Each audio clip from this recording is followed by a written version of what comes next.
Coming up on CAPS 13, ROTC students honor 9/11 victims with today's Patriot Day remembrance. And the Crawford County Historical Museum hosts their 9th annual Living History reenactment. CAPS 13 News starts right now.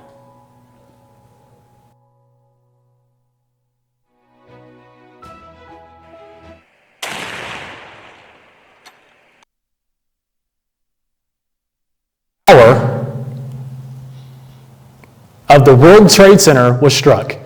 Pitt State's ROTC conducted their annual Patriots Day remembrance this morning to remember the 2,987 people who died on September 11th. For each victim, their name was said, and an ROTC cadet or a service member did a push-up. For everyone in attendance, it means a lot. It means quite a bit. It's also the reason why I joined. Also because the lives that were lost that day was also the main motivation of why I wanted to join the Army, to hopefully do my part for our country and serve our country. It encourages everyone to take time today to remember the victims, their families, and the lasting impact of 9/11. Thank you for joining us. I'm Brayton Lind. And I'm Luke Gear. A big project is underway in the middle of campus. CAPS 13 reporter Jude Nacarado provides an update. All right, Lendl Haberstick. I'm the University Architect and Director of Planning, Design, and Construction here at Pitt State. With this project in the Oval, how did this come to be? So we have tunnels on campus that date to 1913. They're brick tunnels, and you can imagine over a century of weather and use and the high pressure steam, high intensity heat that goes through those tunnels have taken a toll. Do you have like a specific date when it's supposed to be finished? The last phase should be finished in the spring of 2026. Students at Pittsburg State had the chance to build stronger resumes with hands-on guidance. Students gathered in room 115 of the ACTS Library for the Resume Pop-Up Shop, a course led by Career Services. The 1-hour session, held from 3 to 4, walked students through ways to make their resumes stand out to employers. Instead of a quick drop-in, the pop-up shop was structured like a mini-class, giving students step-by-step tools to improve their resumes. Career Services says these workshops are a part of a bigger push to make career preparation more accessible and practical for students. The Resume Pop-Up Shop is one of several events this semester aimed at getting students ready. Students and faculty at Pittsburg State are being trained to help peers in mental health crises. I saw firsthand what the Green Bandana Project is about and how it can equip faculty and students to make a difference.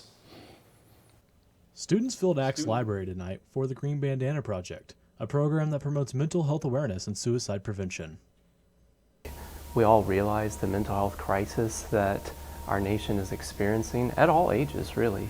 And this is just one effort that we believe that we can put forth a bridge, really, between just the common person and to the professionals who work in this industry. The program includes QPR training, question, persuade, and refer, a national suicide prevention model. We realize that not everybody is going to seek professional help, but we all are connected in some way, shape, or form with a family member, a friend, a classmate, a coworker. Someone is experiencing a mental health crisis. After training, participants receive a green bandana to wear or tie to their book bag, signifying they're someone safe to approach. I think it's just like awesome to just be that bridge to someone, just to point them in the right direction, make sure that they're getting the help that they need. And I think it's more of like a me thing too, like helping people could also help my mental health as well. The Green Bandana Project is one more way students at Pitt State are watching out for each other. Brayton Lind, CAPS 13 News. Working on campus isn't just about earning the paychecks. It's also about building connections, gaining experience, and balancing work with a busy class schedule. At Pittsburg State University, students have a wide range of job opportunities from the library to dining halls.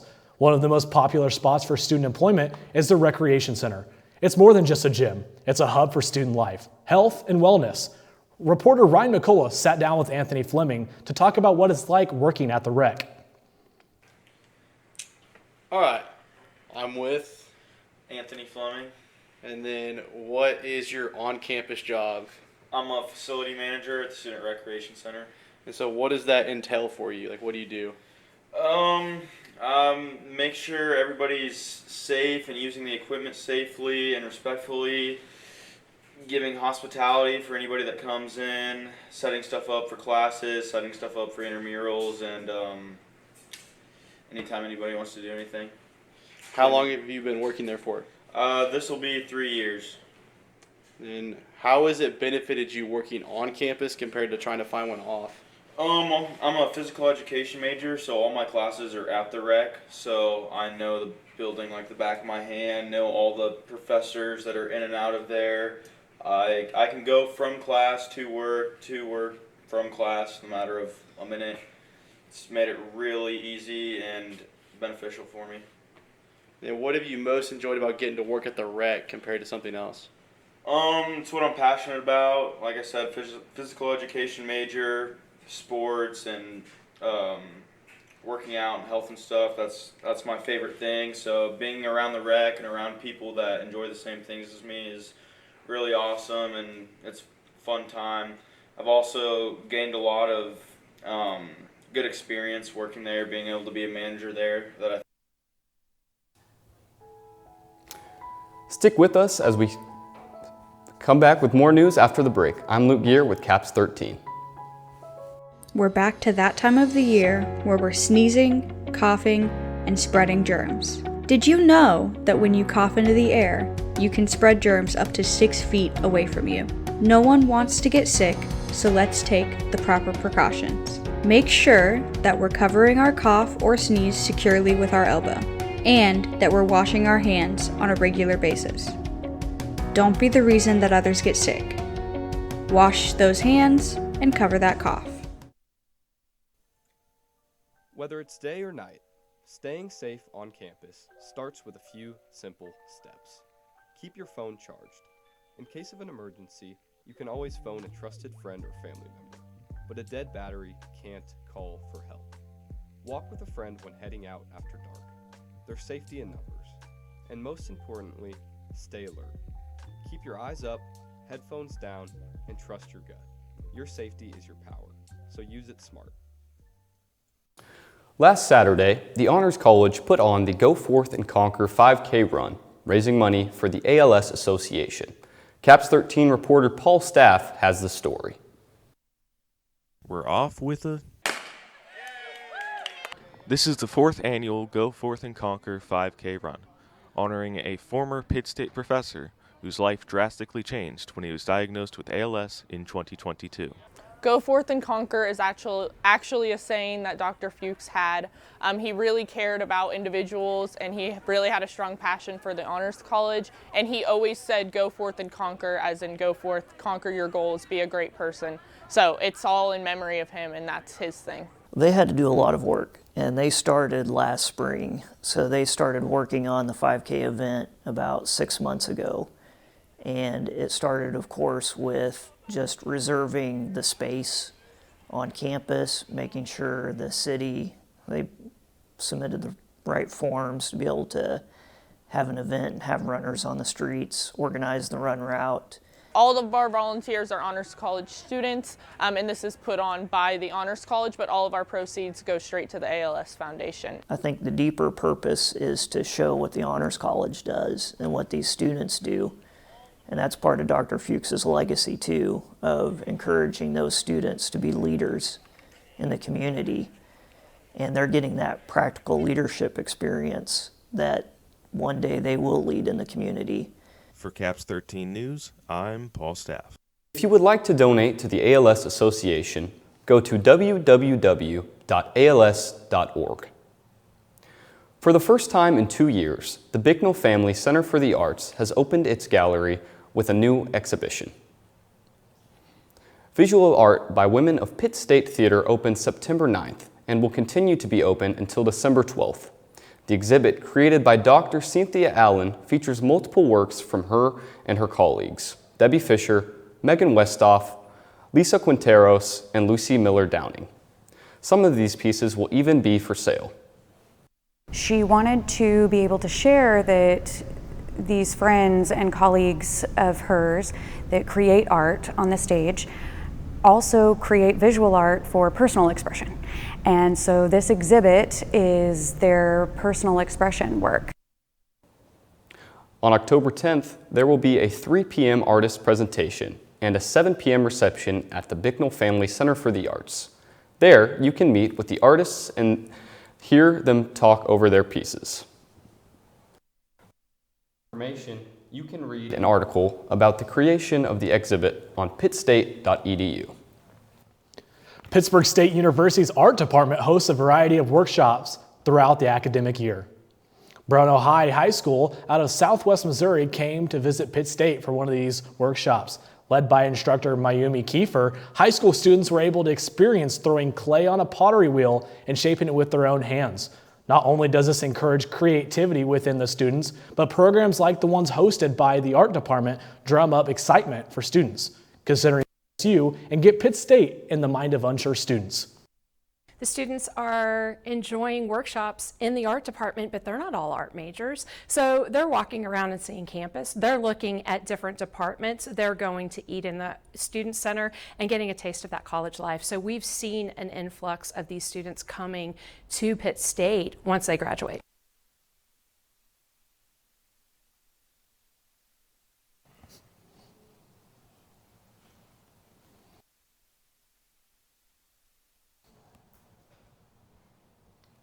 While students were unable to take home their clay creations, the experience of being on campus at PSU is surely one to remember. Crawford County's Historical Museum Living History exhibit took place from the September 5th through the 7th. With live reenactments, an open museum, and local vendors, this event provides a new perspective on history. CAPS 13 reporter Trinity Haynes has a story.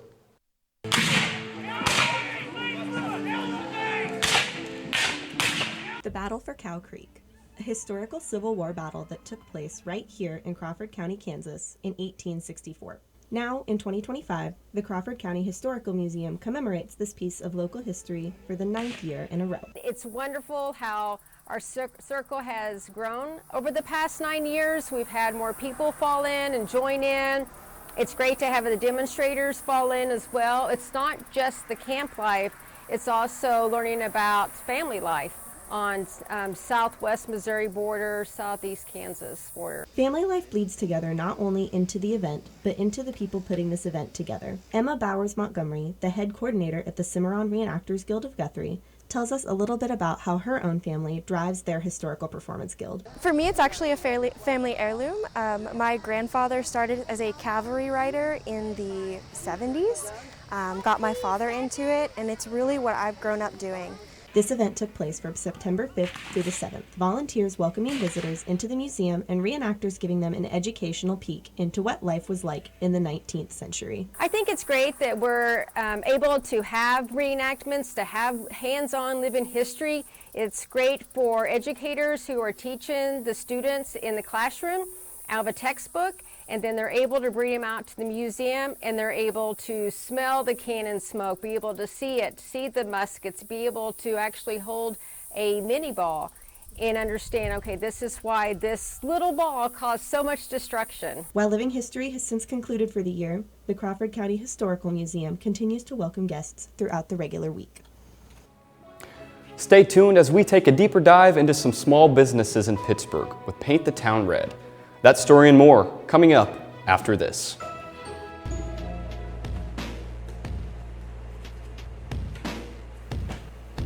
Energy drinks feel like the answer. But too much caffeine leads to jitters, anxiety, and the crash. Real energy comes from balance, hydration, rest, and healthy habits. Don't crash. Choose balance.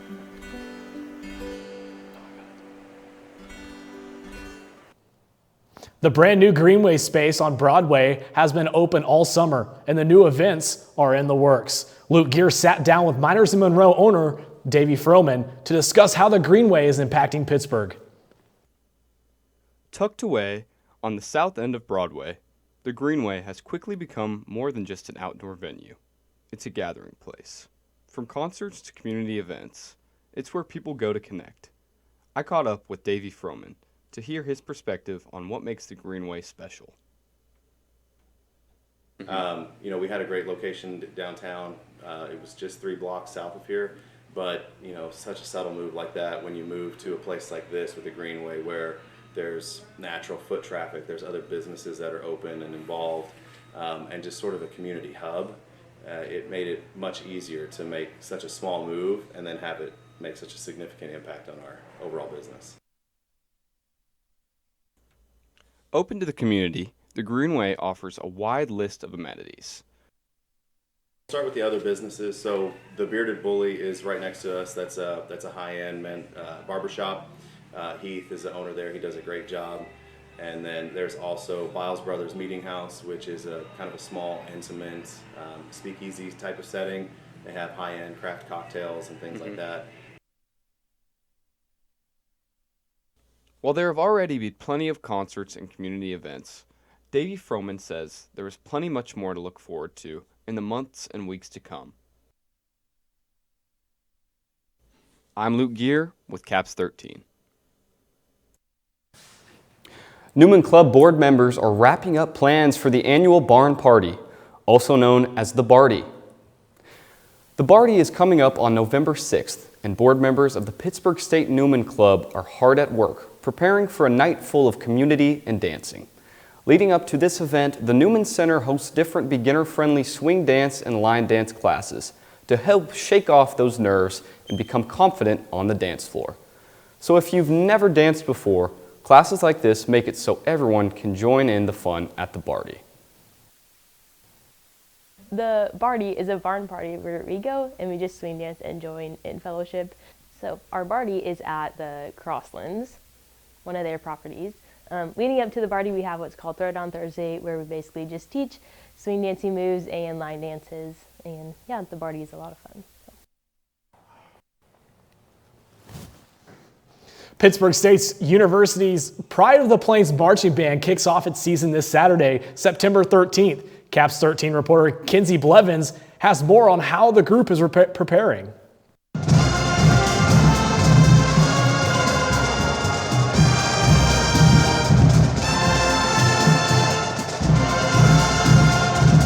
When you go to a Pitt State game, expect to feel like you're a part of the jungle.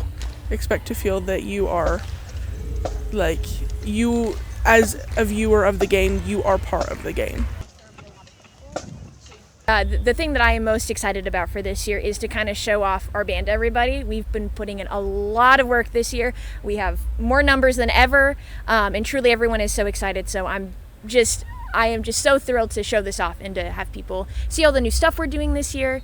And yeah, I'm just excited for the audience's reactions. So this season, we're playing a variety of different Latin charts.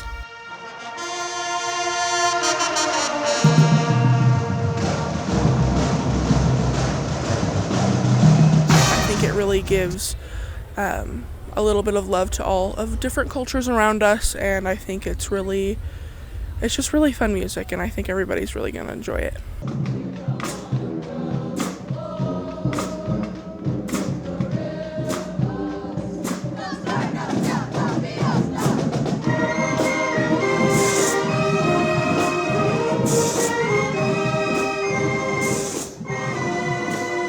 I think the number one thing that I can say for anyone coming to the games or wanting to is to stay for the halftime show. It's going to be so much fun, and you won't want to miss it.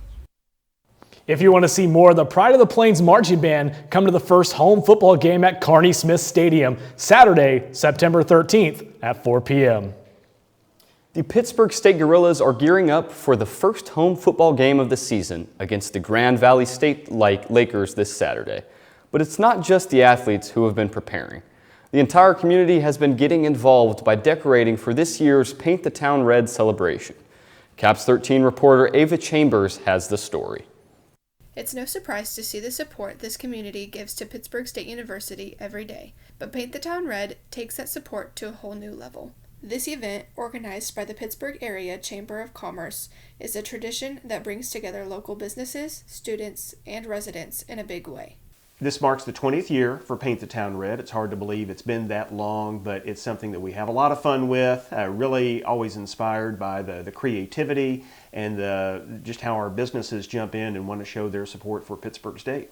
Businesses around Pittsburgh have been working hard decorating for this year's theme, Follow the Crimson and Gold. The Pittsburg State students just bring so much energy and enthusiasm to our community. It really is special. So that's the reason why we do this, because our businesses are so appreciative to have the students and the faculty here in our community, and to be able to step back once a year and just dedicate an entire week to honoring that relationship is something that I'm very honored that the Chamber is able to be a part of. The student athletes of Pittsburg State say they truly notice and value the support shown by the community. If there's one thing about Pittsburgh, it's that they love supporting Pitt State especially. I'm on the dance team, so this last week we've been kind of preparing for game day and for Paint the Town Red. And it's just a way to reach out to the community, give back to the community, and also represent Pitt State to the best of our abilities. And yeah, it's a great event. When we come back, we're going to get a preview of Pitt State's home opening football game with Ryan McCullough. Football and more, right after this. Here we see the humble event attendee. Nothing out of the ordinary, until we take a closer look. This attendee isn't being safe. Safe? Yeah, safe.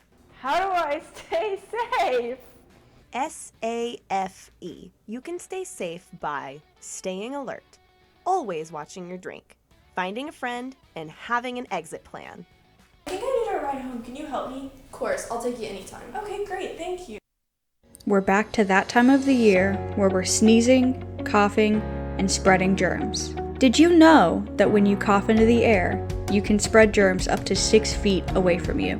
No one wants to get sick, so let's take the proper precautions. Make sure that we're covering our cough or sneeze securely with our elbow, and that we're washing our hands on a regular basis. Don't be the reason that others get sick. Wash those hands and cover that cough. Pittsburg State opens its home football slate with a huge matchup as the number 3 team in the nation, Grand Valley State, comes to town. The Gorillas remain nationally ranked in the top 25 even after a tough 0-2 start against one of the hardest schedules in the nation. With another powerhouse opponent on the way, a win here could put Pitt State right back on track with everything still in front of them to play for this season. These two programs last met in the playoffs just 2 years ago when Grand Valley State edged out the Gorillas in a close battle. This time, it's about redemption, and it's happening inside a wide-out jungle. Construction on Pittsburg State University's brand new outdoor track and field facility continues, with the project taking place east of the Bicknell Center for the Arts between Ford Street and Crossland Technology Center. For years, Pitt State's track program has been limited by the 6-lane track inside Carney Smith Stadium. The new $10 million facility, funded entirely by donors, will feature an 8-lane competition track. Construction is being handled by Mammoth Sports Construction and is scheduled to wrap up by March of 2026. The new school year has started, and for most of us, that means school clothes, supplies, and routines, but we decided to take a look at what the new school year looks like from the school side of things. School was back in session, and back-to-school routines on full force. I talked with local school administrator Tim Conrad about what it looks like behind the scenes of a new school year. Well, it's very hectic to get things started. You got to do a lot of background work as far as making sure all your maintenance, summer maintenance issues are finished. Rooms are ready to go, curriculum's in place, and you got staff in place ready for the first day of school and the students to show up. So there's a lot of stuff that takes place in the summer to get ready for the new school year. This year we have 3 new teachers, and and we have one unfilled position, so we had to juggle around and get that position filled up. I also spoke with the athletic director, who happens to be a new face in the building this year. Just managing time and everything being new. It seems like things, when it's new, things are going fast. And as you learn it, then things begin to slow down. But the speed of the new challenges, and it seems a new challenge in how to do something, new systems, new people, is all challenging. Mr. Conrad also shared how hectic the new school year startup can be. So on top of the new staff that we have, I've got 50 new students too. So I've got to learn the names of 50 new students on top of new staff members. So there's a lot of new faces, new places for our junior high kids because they're coming over from another school. And so this is a new place for them to get accustomed to. There's a lot of transition that takes place at the beginning of the school year. So my job is to make the transition and get kids and get staff into a routine as soon as possible so they can ease up their stress and get on with learning. For CAPS 13, this is Titus Conrad reporting. High schools were back to competing on the gridiron across the state this last Friday. One game featured 2 local teams to start the season. Colligan hosted Girard last Friday and won in blowout fashion even despite a slow start and the weather conditions. The game was scoreless after the first quarter, but Colligan ran away in the end, winning 28-0. This is what Colligan head coach Sean Seamatter had to say about the win and his team. Yeah, I was really pleased with how game 1 went. I thought we made some mistakes early on in the first half that were a little uncharacteristic of a veteran team, but thought we really settled in. The Panthers will host their rival, the Frontenac Raiders, in a big Southeast Kansas showdown tomorrow night in Pittsburgh. Thank you for joining me as we take a look into what the fall season has in store for athletics. I'm Ryan McCullough, and we'll be right back to take a closer look at the El Gordo food truck. Whether it's day or night, staying safe on campus starts with a few simple steps. Keep your phone charged. In case of an emergency, you can always phone a trusted friend or family member, but a dead battery can't call for help. Walk with a friend when heading out after dark. There's safety in numbers. And most importantly, stay alert. Keep your eyes up, headphones down, and trust your gut. Your safety is your power, so use it smart. The food truck El Gordo has had a unique story from the start. CAPS 13 reporter Jude Nacarado has the story. The people of Pittsburg, Kansas enjoy the many options for Mexican food that span across Kansas. But there's one Mexican food truck whose story isn't widely known. That food truck is El Gordo. My name is Daniel Medina, and I make tacos for a living. The name, which means the fat one in Spanish, has a funny but endearing backstory. It came out, I'm the chubbiest of my siblings, and my brother calls me Gordo, which means like the chubbiest, so yeah, the chubby one or the fat one. The truck is owned by Daniel Medina, who started his business 4 years ago after COVID shut down the actual restaurant. The food truck I started back in 2021. The first thing that came out through my head when COVID happened, I used to have a restaurant and all the restrictions that we got and all that stuff. To get an understanding of where and how people were finding out about El Gordo, a customer was interviewed. I heard about El Gordo through Facebook and Taco de Tequila out of Kansas City. And then ever since then, I've been going to mostly every time he's in T. Tacos or close by at El Gordo. The food truck travels all around Pittsburg, Kansas, stopping at places like T.H. Rogers and Tractor Supply Co., and even catering for football games and fairs. While Daniel runs the restaurant, cooks, and drives, his wife runs the Instagram page. He continues to cook for hungry people who want cheap and fast meals that don't sacrifice taste. Thank you for joining us. I'm Brayton Lind. And I'm Luke Gear. From all of us at CAPS 13, have a great rest of your evening, and we'll see you next time.